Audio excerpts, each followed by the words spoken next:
Mr. Peter Parker in here, 3 to 7 weekdays, the Modern Hip Hop Channel at 95.3. We are independent, no corporate playlists, nobody in New York or LA or Atlanta telling me what to play, what to do. So we get these opportunities to bring some really cool artists through independently, working the circuit. One time in the studio for my homie Struggle Jennings in the building right now.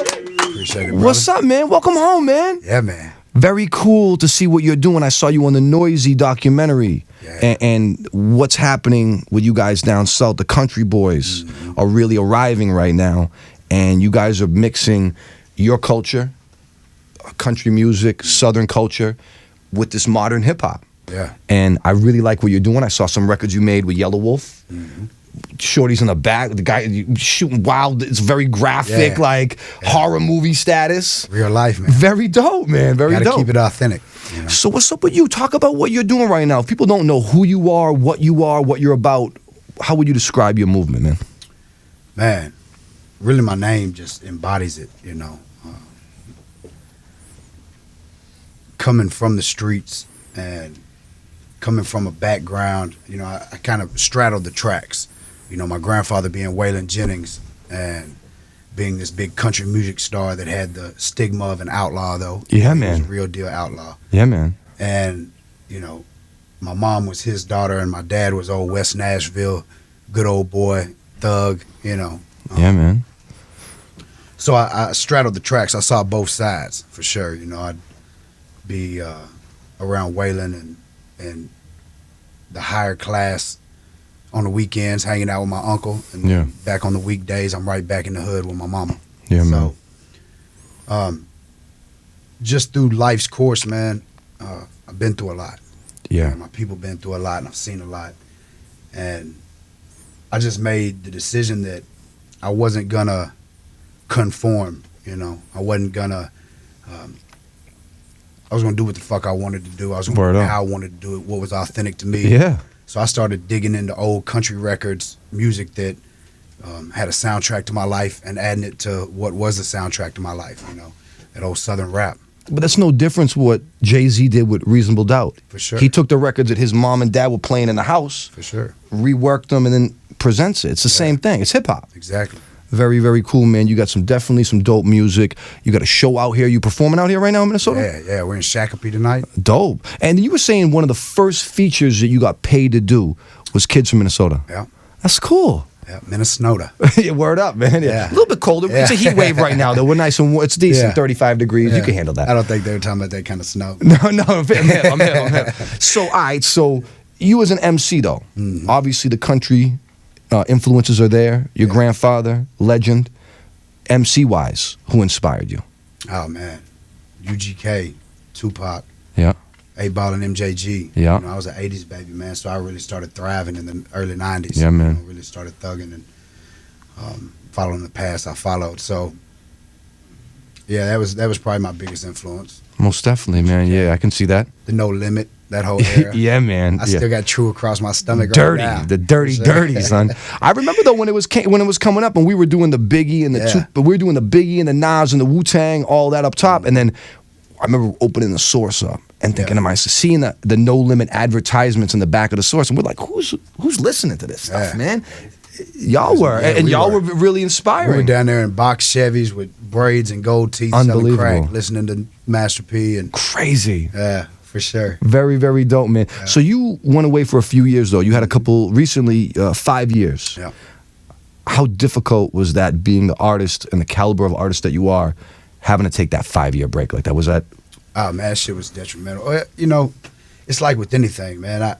When it first hit me, I was like, that's a wrap. You know, all this work, I had just done a mixtape with Drummer Boy that was supposed to get released, and I had just recorded another album which is I Am Struggle, the one with Outlaw shit on it. And I had all these opportunities on the table and stuff, so I just didn't get out of streets fast enough. So to watch that all fall, and you know, I looked at it and was like, this can't be the end of the story. Yeah. You know, I can't let this. I can't let all the work that I put in, all the sacrifices, time away from the family down in Atlanta recording, not seeing my kids for months. I can't let that go to waste. Yeah. You know, what am I going to show my kids? Like, my kids are already seeing I'm making a mistake, but what I do with it is on me. So I started writing these inspirational posts and just really writing everything I was going through, from county jail to classification, Fed case, state case, because I did Fed and state time. And I just started writing it and sending it to my homie, who was at the time the owner of the label that had signed me. Now he's my best friend, business partner, and manager. But started sending it to him. He just started putting it up on my social media.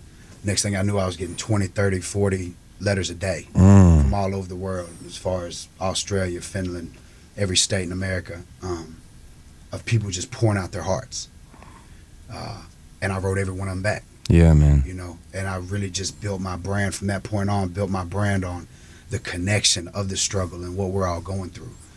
So as much as it was difficult, it was necessary. And I think that it really led up to the fact where now I got this fucking huge platform, incredible story to tell. I mean, you can run through all my social media and you're not going to see the normal badgering that you get on hip hop blogs and comments and shit. The back and forth and the hating and you're stuff. You're not gonna see none of that, man. It's all inspirational. It's great, man. So just being able to do that and take my story and still keep it authentic, not sugarcoat it. Tell what I went through, try to help these guys, man, because coming out of prison so hard. Man, a lot of people don't I've realize. seen it. It's everything stacked against you. Even with me coming out, I had a situation on the table with Slamerican. You know, Yellow Wolf was right there, like opening the studio. A couple other labels were right there waiting, a couple other producers. And I mean, I came home with a welcome home beat from Jim Johnson. But there was, even though I had that on the table, I was still faced with all the same obstacles. Of course. You know, they wanted me to get a real job in the halfway house. They wanted, you know, they tried to send me back numerous times for different things that were going on. And, you know. No, I see it. We ain't give up. We kept swinging. When you get in there, I've seen from my friends and experiences I've been around, you have to like get used to being inside there. Oh yeah. And then when you get out, it's not an easy thing to shake. It's like they call it institutionalized, but you're kind of like you're fresh out. You're looking around like, what's going on out here? And I still get that. Like I have people walk up to me at shows and be like, "You just get out of prison?"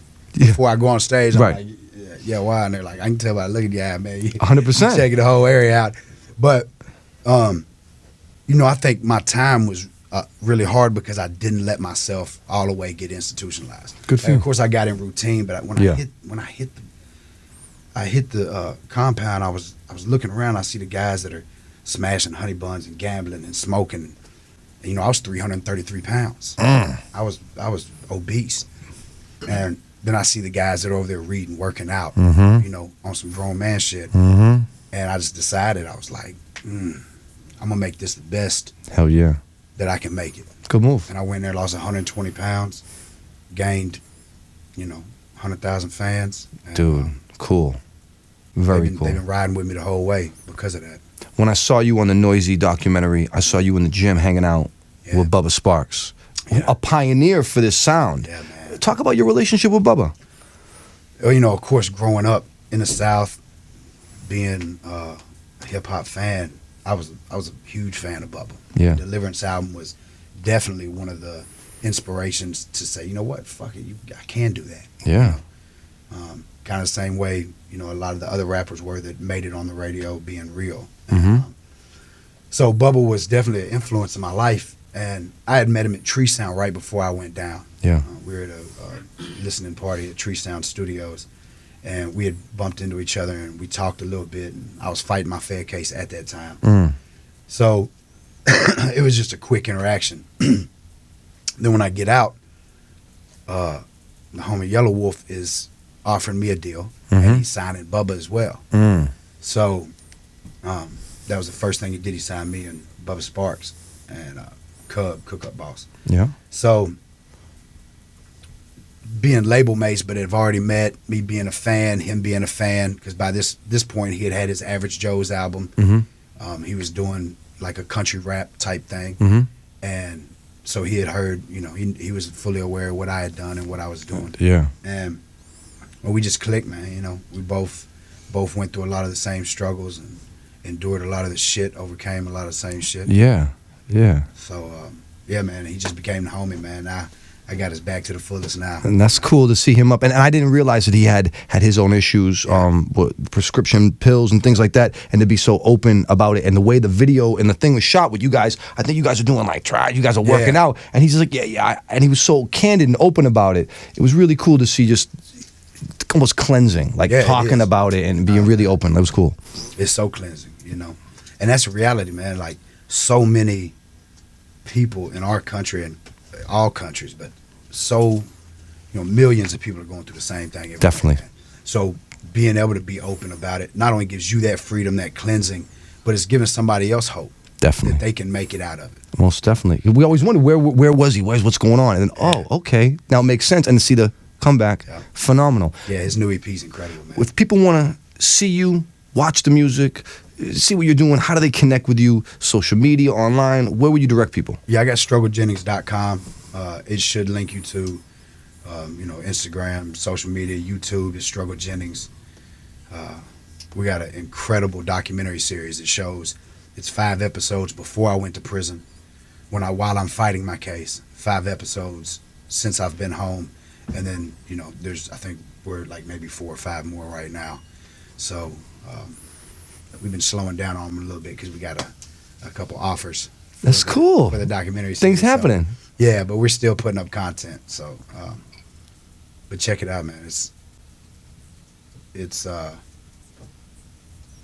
inspiring, even to me to go back and watch it and see where I was 5 years ago. No, I'm happy for you, man. You're making some real incredible progress, and definitely a testament to believing in yourself and your vision long term. Not just this is what I was doing when I was young. No, this is who you are and what you're supposed to be doing. Yeah. Very cool, man. Congratulations. One time in the studio, Struggle Jennings. He's here. Twin Cities. Get familiar, man. Appreciate it. My man.